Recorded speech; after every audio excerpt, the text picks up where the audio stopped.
सद्गुरु देव की जय। सत्य सनातन धर्म की जय। भिखाराम बापू नो जय। सती विमला जय। दादा गुरु तेजपुरी बापू नो जय।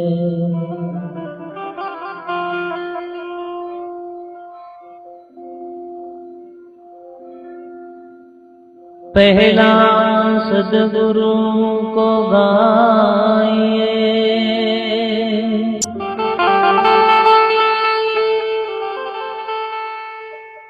ताके पीछे हो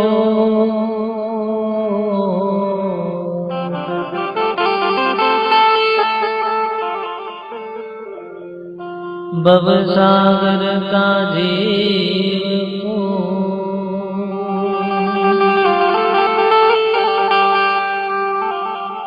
लई पहुंचाड़े ठो।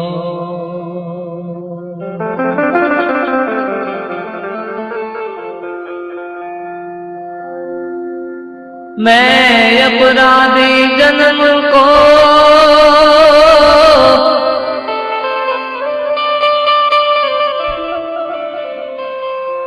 नकशिक भयो है विकार।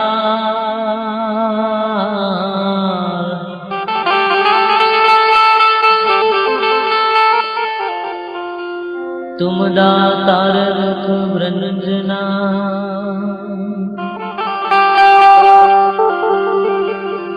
करो ने मेरी सहाय।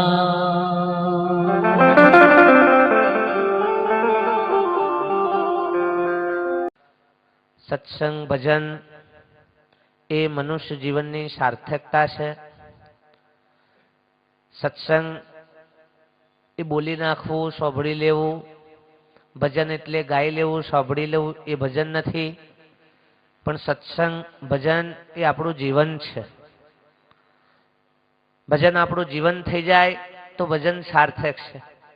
सत्संग आपणुं जीवन बनी जाय तो ए सत्संग आपणो सार्थक छे। पण शब्दनी जो आपणने पारख थाय, सतनो संग, सतनो संग बाप। पण सतनो संग सत्पुरुष वगर, महापुरुष वगर सतनो संग थाय एवो नथी। ज्यां सुधी एवा सत्पुरुषोनो संग ना थाय त्यां सुधी सत्संग थाय एवो नथी। रामायणमां એટલે સરસ લખ્યું છે કે बिना सत्संग विवेक नहीं हनुमंता। बिना सत्संग विवेक नहीं हनुमंता। सत्संग वगर विवेक आवे एवो नथी અને સત્પુરુષો વગર સત્સંગની પ્રાપ્તિ થાય એવી નથી। એટલે મનુષ્ય જીવને મહાપુરુષો કે સત્સંગ એ આપણી મૂડી છે બાપ। પણ આપણને કોઈ એવા મહાપુરુષો સંતોનો ભેટો થાય, આપણને જ્યારે એ સતની પારખ થાય તો મહાપુરુષો કે જીવનની અંદર આપણને સત્સંગ આવે બાપ, અને સત્સંગ એ જીવન થઈ જાય। ઘણું આજ દિન સુધી સાંભળ્યું, ઘણું આજ દિન સુધી બધી ક્રિયાઓ સાધનાઓ ખૂબ કરી બાપ, પણ જ્યાં સુધી એ આપણું જીવન ના બની જાય। દવા લઈએ આપણે ડોક્ટરના ત્યાંથી, પણ રોમે રોમની અંદર એ દવા વ્યાપે ના ત્યાં સુધી એ રોગ દૂર કરી શકતી નથી બાપ। એમ સંતો મહાપુરુષોનો શબ્દ આપણા ભીતરની અંદર ઉતરી જાય અને આપણા વ્યવહાર જીવનની અંદર એ વણાઈ જાય तो ये सत्संग अपना माटे सार्थक छे वाला। एटले मनुष्यना देहे महापुरुषे कीधुं के मनुष्यना देहे देव बनाई संतो जो सद्गुरुना शरणे जवाय। तो आ मनुष्य देह ए देवोथी पण दुर्लभ मळ्यो छे आपणने। केम के जे देवोनी आपणे उपासनाओ करीए छीए, जे देवोनी साधनाओ करीए छीए, जे देवोनी मूर्ति के फोटा आपणे पूजीए छीए, ये तमाम महापुरुषों राम कृष्ण यीशु मोहम्मद महावीर बौद्ध कबीर जे कोई महापुरुषों बाप ए आज कलेवरे आज साधन लई अने आज अवनी पर ए पण महापुरुषों कोई मानी कुंखे अवतरीने ज आया छे। जेनी आज आपणे यादीओ करीए छे, जेना आज आपणे पूजाओ करीए छे, ए तमाम महापुरुषों आज देहे जेटला देवोनी मूर्तिओ जोवो, ફોટા જુઓ તો એમાં આ જ રૂપ આપ્યું છે, મનુષ્યનું જ રૂપ આપ્યું છે, બીજું કોઈ રૂપ આપ્યું નથી. જેટલી દેવીઓની પ્રતિમાઓ જુઓ, દેવીઓની ફોટાઓ જુઓ, તેમાં આ જ શક્તિનું રૂપ આપ્યું છે, બીજી કોઈ શક્તિનું રૂપ આપેલું નથી. આ જ દેવ સ્વરૂપ, આ જ શક્તિ સ્વરૂપ, પણ આપણને પોતાનામાં નિશ્ચયપણું નથી બાપ, આપણને આપણામાં નક્કીપણું નથી. આ મનુષ્યના દેહે જે બનવું હોય એ બનાય. તમે ભણી ગણીને મામલતદાર બની શકો, કલેક્ટર બની શકો, પીએસઆઈ બની શકો, આઈએસ બની શકો, મંત્રી બની શકો, ધારાસભ્ય બની શકો, મુખ્યમંત્રીએ બની શકો, વડાપ્રધાને બની શકો, રાષ્ટ્રપતિએ બની શકો, યોગી જોગી ભોગી સાધુ સંન્યાસી સંત મહાત્મા જે કોઈ બનવું હોય બની શકો. મનુષ્યના દેહે દેવ બનાય અને છેવટે દેવ સ્વરૂપે થવાય. પશુ કી પનિયા બનત હે નર્તન કછુ ના હોય, પણ જો નર કરે ઉત્તમ કરણી તો નર સે નારાયણ હોય. નારાયણ સ્વરૂપ થવાની વાત છે. ભગવાન ભજવાનો નથી, ભગવાન પૂજવાનો નથી, પણ ભગવાન સ્વરૂપ. આમાંથી ભગવાનને કેટલા નથી માનતા ભાઈ કહો? ભગવાનના બધા માનવા વાળા છે, પણ ભગવાન નું માનવા વાળા કેટલા છો? ભગવાન ને બધા માનવા વાળા છે, પણ ભગવાન નું માનવા વાળા. રામ ને માનવા વાળા ઘણા છીએ, કૃષ્ણ ને માનવા વાળા ઘણા છીએ, બીજા અનેક દેવી દેવતાઓને માનવા વાળા, પણ એમનું કીધું માનવા વાળા, એનું કીધું કરવા વાળા કેટલા? એક નમૂનો ના વાળો બને ત્યાં સુધી તો.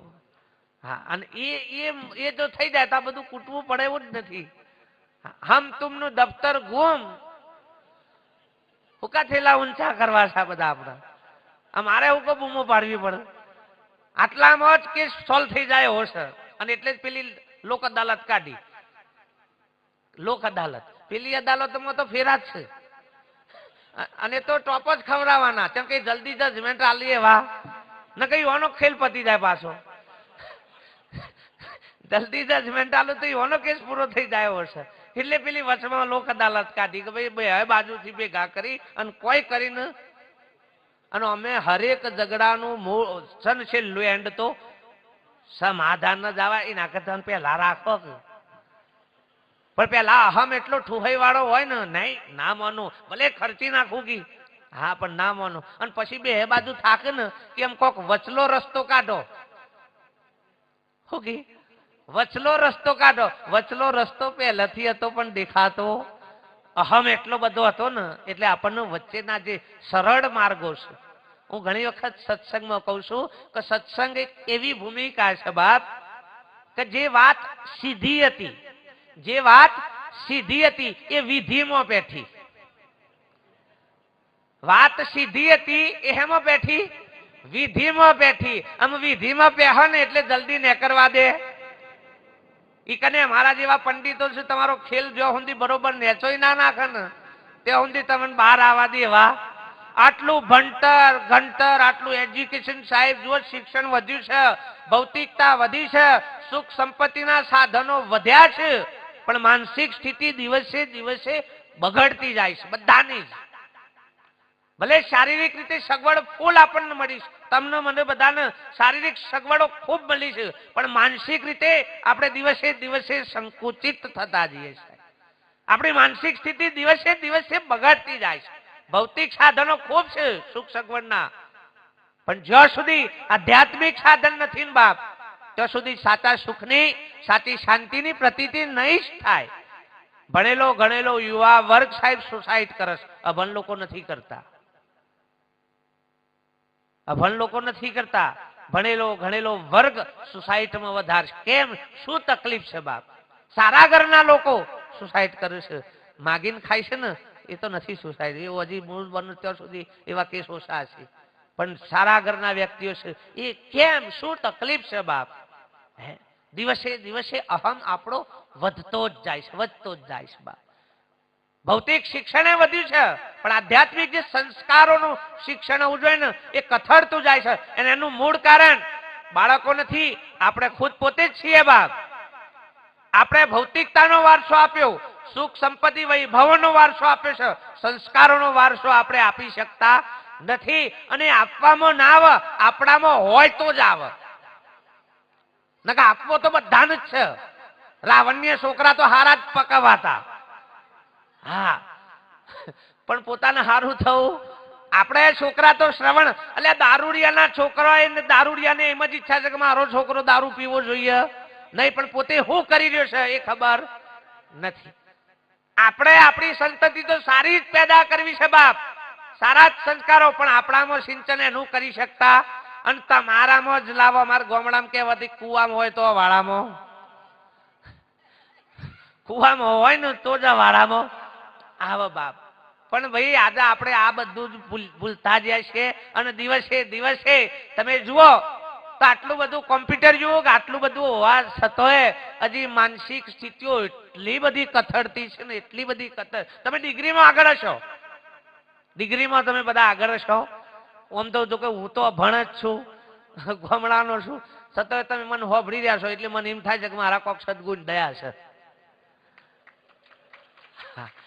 તમને ખબર બને જ નહીં, આવું આવું થાય જ નહીં. અને એવું થયું છે જ. મોટા મોટા ઉદ્યોગપતિઓ છે ને, ટાટા હોય, બિરલા હોય, રિલાયન્સ વાળા, એ બધા બને ત્યાં સુધી એટલે એમ ના તે મોટા ડિગ્રીઓ વાળા કામ કરે છે, નોકરી કરે છે. અને એક તો બધા બચારા 10મું 12મું બધા ફેલ હતા. હા, પણ અમુક વસ્તુ છે ને એ હું ઘણી વખત કહું કે સૂજ અને રૂજ, સૂજ અને રૂજ આ બે મોંથી જ આવે. એ ચોથી લાવવામાં ના આવે. આ બધું હાલવામાં ના આવે અને લાવવામાં ના આવે. સૂજ અને રૂજ આ બે મોંથી આવે, મોંથી જ આવે. તમને ઘા પડ્યો હોય ઊંડો તો ડોક્ટર ઇન્ફેક્શનની દવા આલે, બાકી રૂજ ફટફટાઈ જાય ને દવા ના હોય કોઈ દાડો. એ રૂજ મોંથી જ આવે. અને સૂજે છે ને, સૂજે. અને આપણા ગઈડોની પાસે કોઠા હુજ જેને કહેવાય. કઈ હુજ? કોઠા. એ કોઠા હુજ અત્યારે કોઠારે જતા રહે ને કોઠા હુજે જતી રહી છે. આ બે જતું રહ્યું છે. હા, આપણી બુદ્ધિઓ અત્યારે થોથો પોથો વાળી છે, વધારમાં વધારે. હું ખાલી એક દાખલો આપી દઉં. 2 સાયન્સના વિદ્યાર્થીઓ અને સારી એવી ડિગ્રી પ્રાપ્ત કરેલી અને સાયન્સના નિયમોનું પરફેક્ટ આમ યાદે રાખેલા. અને આ બે નાવડામાં બેઠેલા અને રસ્તામાં જતા અને નાવડાનું વચ્ચે કાણું પડ્યું અને પાણી અંદર આવ્યું. એટલે પેલા બે મિત્રએ વાત કરી કે ઓનું કોણું પડ્યું. તો કે નિયમ પ્રમાણે તો આપણને એવું શીખવાડ્યું હતું કે એક કાણું પડ્યું હોય અને એમાં પાણી આવે તો બીજું કાણું પાડી દેવું. નિયમ પ્રમાણે તો આપણે એવું ભણ્યા છીએ કે જો ચોકથી પાણી આવે બરોબર, કે હોલ પાડીને ગમે ત્યાંથી તો બીજું કાણું પાડી દેવું. એટલે ફટ લઈને તો કે પાડી દેતા. નિયમ પ્રમાણે આપણે મૂર્ખાઓને એટલી હોજ ના પડી કે નાવડું પાણીમાં છે, 2 કોણો પાર કે 4 પાર બધું વધારે જ ભરાય. આમાં પડ્યું છે ને દબાવો પાડવાનું. આમાં આ નિયમમાં આવે એવું નથી. આ કોઠા હોજમાં આવે. એ પેલા નાવડા વાળાને ખબર પડે કે પગ મૂકી દે, બીજો કોણો પાડ્યા વગર પગ મૂકી દે તો એ પાણી બંધ થઈ જાય છે. પણ આ કોઠા સૂજ કહેવાય. હા, એ તમે હોય અમદાવાદ અમેરિકા રહો તો જલ્દી હુજ આવે એવી નથી. આ મને એવું હતું ગામડામાં કે ભાઈ અમે ગામડા વાળા જ બધા અમુક અમુક અજ્ઞાનતા માન્યતાઓમાં છે, પણ ઓય આ બાજુ એ આયા ને એટલે ઓય પ્રોફેશનલ અજ્ઞાનતા છે, એવું નથી. પ્રોફેશનલ અજ્ઞાનતા છે હોય. સાહેબ 40 લાખની મર્સિડીઝ કો ઓડી લાવે ને લેબુ લટકાવે ને મરચો હારા ધિક્કાર પડે તમારા જીવનને. હારા ફોડવા લઈને આયા છો. સાલા એ લગાવવાથી જો કોઈ એક્સિડન્ટ કંપની વાળો જ ના લે લટકાઈને. આટલી આટલી હું જ ના પડે. આ આપણે આ એમ થાય કે તું કા 40 લાખ બગાડ્યા, તારું જીવતર આખું બગડે છે બાપ. જુઓ 5-5, 10-10 કરોડના બંગલા બનાવે અને આગળ બા એના ઉપર ઘોડાની નાલ લગાવે. એના કરતા આખો ઘોડો લટકાય. શું ફરક પડે છે એવું? તાન આ કોઈએ પૂછ્યું કે આ બધું હું છે? મેં આ બધું પૂછ્યું. મેં પેલા આ લગાવવાથી શું થાય કે આપણા ઘેર લક્ષ્મી આવે તો મજૂરી શું કા કરવી પડે? એટલે આ ઘોડાઓ સૌથી પહેલા રજવાડા પહાણ હતા. ઘોડાના હાથીઓનો ટોટો નતો, નહીં રહી. આખા ઘોડા હતા તો એ પહાણ નહીં રહી. અને તમે એની નાર લગાવે એટલે તમારે ઘેર આવે. પણ જો આ બધું છે જ સાહેબ, એનું મૂળ કારણ છે બાપ કે આપણને સત્યની પારખ નથી બાપ. આપણને આપણી ખબર નથી. હું તમને એક પ્રશ્ન કરું કે તમે જે દેવને માનો, ભગવાનને માનો, કે જે કોઈ ક્રિયા કરો સાધના, એ તમે તમારા અનુભવથી નિશ્ચયથી પકડી શકો? પકડાયું છે એટલે પકડી. સાહેબ સાચું બોલવાનું. પકડાઈ છે એ પકડી છે. આપણે આપણા જાતે નક્કી કર્યું, આપણને પકડાવવામાં આવી શકે. આ કરો, આ કરો, આ કરો. અને બીજી આપણને હા મેં લાલચ હતી, આપણને એવી આસક્તિઓ હતી, એટલે એવા આપણને પકડાવવા વાળા મળ્યા. જે દિવસ તમારી આશાઓ, ઈચ્છાઓ, આસક્તિઓ મટી જશે, એ દાડે હું નથી માનતો કે તમને જગતમાં કોઈ જૂઠું પકડાઈ શકે. સાહેબ એમ કોઈની તાકાત નથી. પણ આપણી એવી લાલસાઓ છે, આપણામાં એવી આસક્તિઓ, એવી ઈચ્છાઓનો રગ ટોટો પડે બાપ. એટલે મહાપુરુષ કે આપણને આવા બધા જગતની અંદર આવા પકડાવવા વાળા મળે છે, અને આપણે દિવસે દિવસે આવું બધું લૂંટાઈએ જ છે. જુઓ, હા, કોઈ પણ જગ્યાએ જઈને આપણે કંઈક જોવડાઈએ, બતાવીએ, આ કરીએ, તે કરીએ, એમ કરી બાપ શું નથી આલ્યું? પરમાત્માએ શું નથી આલ્યું? વિચારો તો ખરા. પરમાત્મા એનું સ્વરૂપ અને રૂપ બે આપી દીધું છે તમને. પરમાત્માએ એનું સ્વરૂપ અને રૂપ આ બે મનુષ્યને આપ્યું છે. સાહેબ એનું રૂપ પણ આપ્યું છે અને સ્વરૂપ પણ આપ્યું છે, પણ આપણને કદર નથી. અને સાહેબ એનું કારણ એક જ છે કે આપણે ભગવાનોનું મંદિરમાં જ માન્યો છે. તો મંદિરમાં છે, કોઈ કે મસ્જિદમાં છે, કોઈ કે ફલાણી જગ્યાએ છે, તીર્થોમાં જ છે. આ જ જગ્યાએ આપણે ભગવાનને માન્યો છે. જે દાડા તમને તમારો માલિક તમારામાં નક્કી થશે ને, એ દાડો કોનું ખોટું કરશો, કોનું ખરાબ કરશો, કોનું પડાઈ લેશો? તમને શીખવાડવું નહીં પડે તમે આ કરો, આમ કરો, તે એવું શીખવાડવું નહીં પડે સાહેબ. પણ આને માન્યતાઓ જ એવી રાખી છે. ભગવાન મંદિરમાં ત્યાં જઈએ તો હકણા રહેવાનું, પછી જે આવતા રહે એટલે આપણે જે કરવું હોય કરવાનું.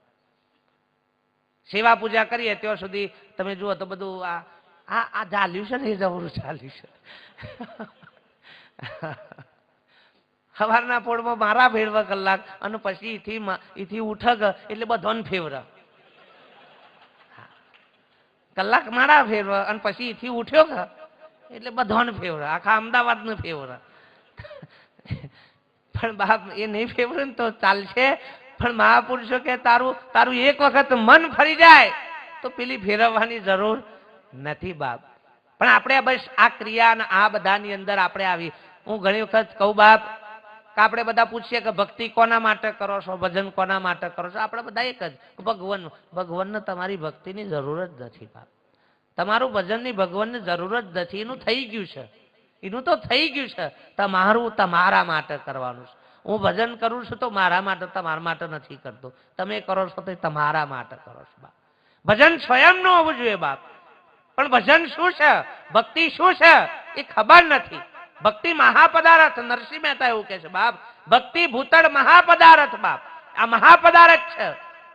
કોઈક વિરલા પુરુષોએ આ વાતને પામ્યા છે બાપ. ઇતિહાસની અંદર એવા પુરુષો, આ સંસાર, આ જગતની અંદર, અરે એવા અટલ મહાન અટારા હતા બાપ. આપણે તો ઘણી વખત એમ કે સારો કર્મ કરો, આમ કરો. અરે કર્મની બાજુ મૂકી દે, ચાલ તારા કર્મ નથી જોવા. તૈયારી છે સત્પુરુષના સરેન્ડર થવાની? મહાપુરુષના સરેન્ડર કર્મો અસંખ્ય જેસલના હતા બાપ, પણ સત્પુરુષને સરેન્ડર થશે ને પાટી તરત ફરી ગયું. ખાલી શરત એટલી કે ફરથી આ ગુનો થવો જોઈએ નહીં બાપ. તમે ખાલી તમારા ગુના કબૂલી લો. ધારો કે કોઈ આપણાથી ગુનો થઈ ગયો, ભૂલ થઈ ગઈ, અને તાત્કાલિક આપણે હોમેથી પોલીસ સ્ટેશન જતા રહીએ ને, અને ત્યાં જઈને કબૂલાત કરીએ સાહેબ મારાથી અજાણતામાં આવી ભૂલ થઈ ગઈ છે, એટલે પહેલા તો પોલીસ વાળાનો હાશ થાય તો અમારે ડોટે મારવી પડી. એટલે 50% તો એકને જ માફ આપણને હેડો તમારો વાંધો નકા એને હોદવામાં તૂટી જાય આ બચારો. હા ની વધારે કાયો થાય પેલો પછી. તો હમાં જઈને તમે ગુનો કબૂલી લ્યો, ચલો તમારી જે સજા થતી હોય એ સજા પેલી થઈ જાય બરોબર. સજા થઈને તમારું તે વર્તમાન સારું હોય, તમારું જો વર્તમાન સારું હોય, તમને ભલે 6 મહિનાની સજા થઈ છે પણ તમારું વર્તમાન સારું હોય, એ જોવામાં આવે છે. એવું નથી જોતા કે ગુનો કર્યો છે, નહીં, ગુનો કેવી રીતે થઈ ગયો છે એ પણ આ બધા જોતા હોય છે બા. અને ત્યાં પછી તમારું વર્તમાન જોવું ને, અને તમારું વર્તમાન જો ઉત્તમ લાગે ને તો સાહેબ ત્યાંથી એ સજામાંથી ઓછી થાય છે બા. એમાંથી પણ ઓછું કે ભાઈ ચલો વર્તમાન સારું છે એનું, એના અજાણતા થઈ ગયું છે બાપ કે ગમે તે રીતે થઈ ગયું. તો સાહેબ થેલી સજામાંથી પણ આપણને માફી મળે છે. પણ આપણે તો જેલમાં જઈને હખણા ના રહીએ. હાજી હા ના બોલાય બોલા બા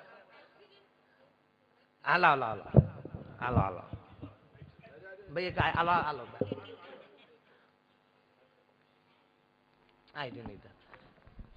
સ્વામીજી આપની પરમિશન લઈને બોલું છું. ના, ના. અહીંયા હું પોલીસ તરીકે આજે આવી નથી. શાહીબાગ વિસ્તારમાં છું, પોલીસ અધિકારી તરીકેનું કામ કરું છું. પરંતુ આ પોલીસ વચ્ચે આપને આ કીધું છે આપે એટલે એક્સિડન્ટનો ગુનો થાય છે ને એટલે એ માણસો એટલે ભયભીત થઈ જાય છે કે એની પહેલી ફરજ છે કે ત્યાં એને હાજર રહેવાનું છે અને એને મારી નાખ્યો છે. એક્સિડન્ટ એટલે એક્સિડન્ટ છે, આકસ્મિક બનાવ છે. તો એક્સિડન્ટના ગુનામાં મેક્સિમમ એવું થાય છે માણસ આપણી 2 મિનિટ માટે આપણી બુદ્ધિ એમ પેલું એક્સાઇટ થઈ જઈએ છીએ એટલે આપણે સ્થળ છોડી દઈએ અથવા તો કોઈ સૂચતું નથી તો ત્યાંથી ભાગી જઈએ. કાં આપણને ત્યાં પબ્લિક મારવાનો ડર લાગે. પરંતુ એક્સિડન્ટના ગુનાઓની અંદર જ્યારે પબ્લિકનો બિહેવિયર એવો હોય કે જે મરનાર કે પીડિત છે અને દવાખાને લઈ જાય તો એવા કેસોમાં કોર્ટે છોડી દીધેલા પણ છે. આપે જે આપ કીધું એવી રીતે. એટલે તમારું કર્મ હોય પણ કબૂલાત હોય ને